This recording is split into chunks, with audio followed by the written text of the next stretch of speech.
پیارے بچوں، میرے اس channel Taj sir online study میں آج 10ویں کلاس کی اردو درخشا پہ ہم کچھ بات کریں گے۔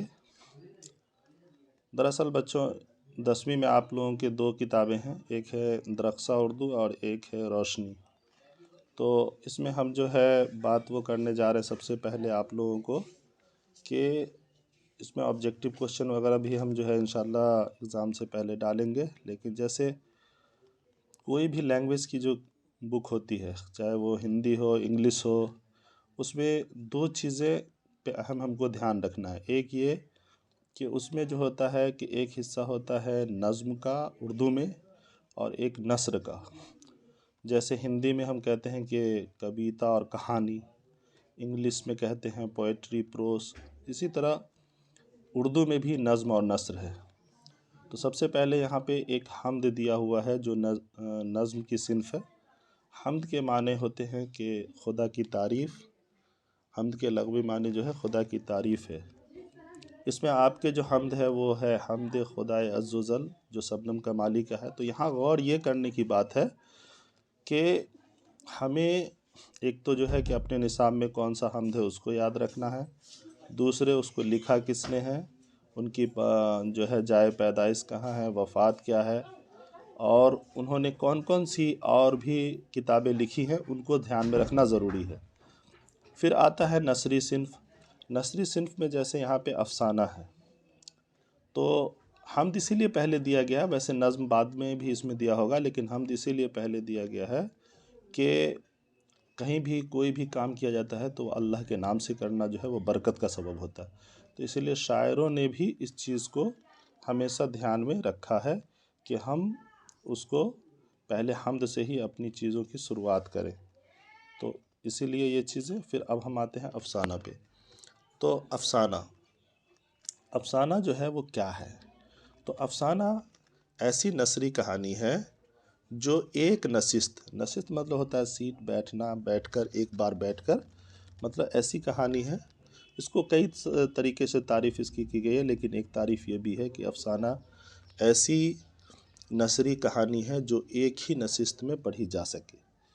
تو آپ کے جو نصاب ہے اس میں دیا ہوا ہے کہ بھابھی جان، فرار، کٹی ہوئی ساکھ، آشیانہ، تو ان سب کے جو کردار ہیں اور اس کے رائٹر ہیں، رائٹر کی جو نام ہیں، ان کی پیدائش ہے، ان کی تعلیم ہے، ان کے کون کون سے اور افسانے ہیں، افسانوی مجموعہ کون سا ہے، ان سب چیزوں کو بھی دھیان میں رکھنا ضروری ہے۔ اب ہم آتے ہیں مضمون نگاری پر۔ تو مضمون نگاری کیا ہے؟ اب اس کو ہم غور سے اگر دیکھیں تو مضمون نگاری جو ہے وہ مضمون نگاری ایک قدیم نثری صنف ہے، اور جو کسی ایک مخصوص عنوان پر بحث ہوتی ہے، جس میں کیا ہوتا ہے کہ کسی ایک مخصوص خاص عنوان پر بحث ہوتی ہے۔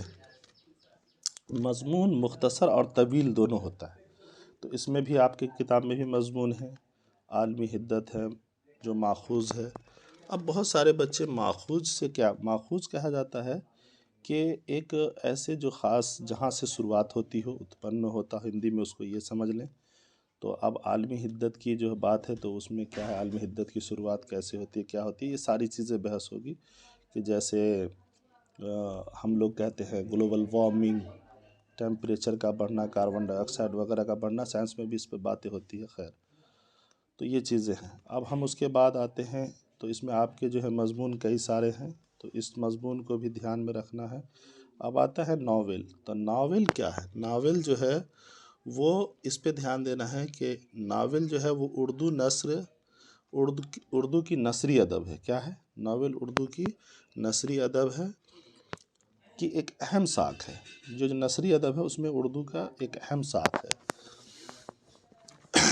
ناول کی جو اجزائے ترکیبی ہوتی ہے، ناول کو جو لکھنے کا جو طریقہ ہوتا ہے، جو رائٹر لکھتے ہیں وہ کچھ باتوں کو خاص دھیان رکھتے ہیں۔ جیسے اس میں پلاٹ کو خاص دھیان رکھا جاتا ہے، کردار کو دھیان رکھا جاتا ہے، ماحول کو، مکالمہ نگاری کو، جذبات کو، اس طرح جو ہے جذبات نگاری کہیے، افسانہ، یہ فلسفہ حیات کہیے، زبان وغیرہ، یہ سب اس میں خاص دھیان رکھا جاتا ہے۔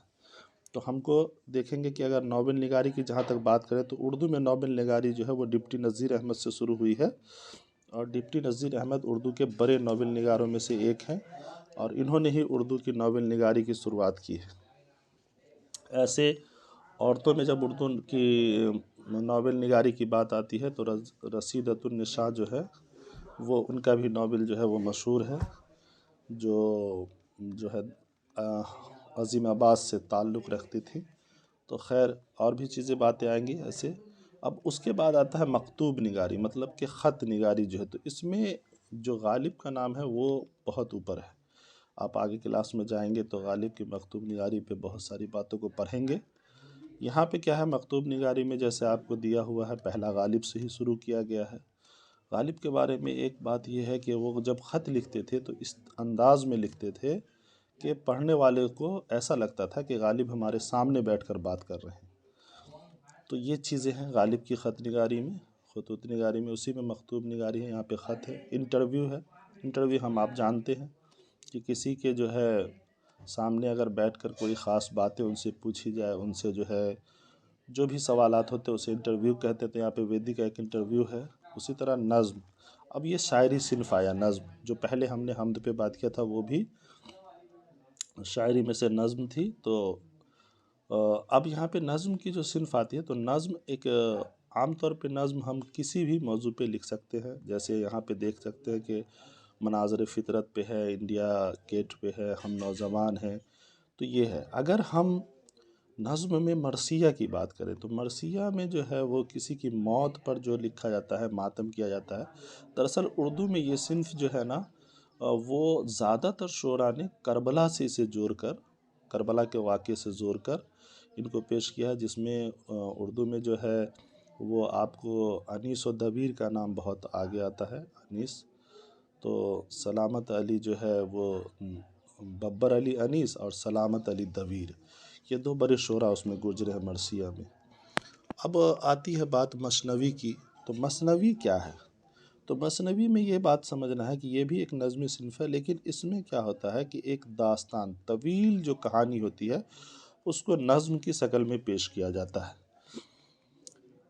اب آتی ہے غزل، تو غزل اردو کی بہت مقبول صنف ہے۔ اس میں لگ بھگ شعراء نے، جو بھی اردو کے شعراء ہیں انہوں نے غزل میں جو ہے اپنے کمالات ظاہر کیے ہیں، اور اگر غزل کے شعراء کی بات کریں تو میر تقی میر کا نام بہت اوپر آتا ہے۔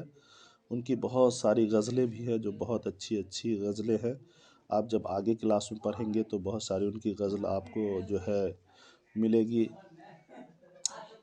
جیسے ایک ہے، یہاں پہ ہمیں یاد آتا ہے میر تقی میر کا شعر کہ پتا پتا بوٹا بوٹا حال ہمارا جانے ہے، جانے نہ جانے گل ہی نہ جانے باغ تو سارا جانے۔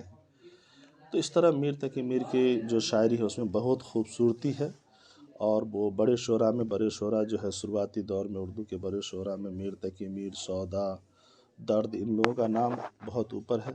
اب آتی ہے بات دوہا کی، تو دوہا جو ہے وہ ہندی زبان کی ایک قدیم صنف ہے، اور ہندی سے ہی سمجھے کہ اردو میں آئی ہے، اور اس میں جو ہے گیت ہے۔ تو گیت بھی جو ہے وہ جس طرح اردو میں غزل کی مقبولیت ہے اسی طرح ہندی میں جو ہے وہ گیت کی مقبولیت ہے۔ اور اردو میں کیا ہے نا کہ ہر زبان کے میل کو کچھ نہ کچھ حصہ اس میں جو ہے لیا گیا ہے، اور کچھ بہت ساری چیزیں جو ہے اس میں ملی ہے، کیونکہ یہ خالص ہندوستان کی زبان ہے، ہندوستان میں ہی پیدا ہوئی۔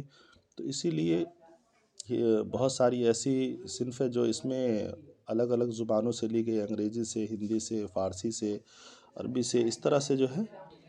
تو گیت جو ہے وہ ہندی زبان میں مقبول ہے، اسے اردو میں بھی جو ہے سلام مچھلی سحری نے بھی پیش کیا ہے جو آپ کے نصاب میں ہے۔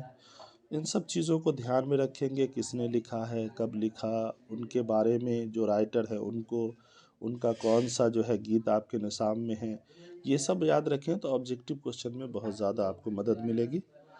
انہی باتوں کے ساتھ میں آج کی اس ویڈیو کو جو یہیں پہ روکتا ہوں، لیکن ایک بات پھر ضرور کہتے ہوئے جانا چاہتا ہوں کہ آپ لوگ موبائل کا استعمال جو ہے وہ ان سب چیزوں کے لیے، پڑھنے کے لیے، اچھی چیزوں کے لیے کریں، ادھر ادھر کی چیزوں سے بچیں۔ اور یہ جو میں نے ویڈیو بنا ہے اس کو 10ویں کلاس کے جو بھی بچے ہیں ان پہ شیئر کریں، اور